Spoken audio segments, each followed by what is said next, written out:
Saat Ramadan dan Lebaran, Dinas Ketahanan Pangan dan Peternakan Sumatera Selatan memastikan ketersediaan kebutuhan pokok seperti beras, minyak, telur ayam, dan lainnya cukup.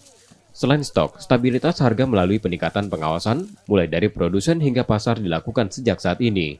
Selama Ramadan, operasi pasar juga akan diperluas dan merata di setiap kabupaten dan kota, dengan penambahan jumlah stok kebutuhan pokok.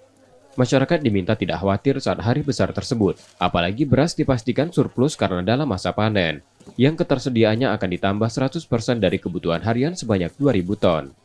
Meski beberapa komoditas seperti cabai merah dan rawit mengalami kenaikan karena cuaca buruk, namun tetap aman karena diupayakan suplai dari daerah lain. Kalau kita lihat dari ketersediaan dan usaha-usaha kita yang sudah kita lakukan, bagaimana kita selalu melakukan monitoring, bagaimana kita selalu akan berkoordinasi dengan stakeholder yang ada. Kita yakin bahwa stok untuk Ramadan dan Lebaran itu cukup dari semua komoditi. Beras sekarang lagi panen raya, kemudian telur, daging ayam, semuanya cukup.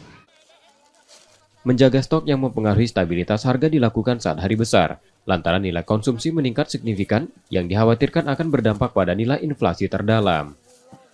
Reski Oktora, Muklas Diferensial, Kompas TV, Palembang, Sumatera Selatan.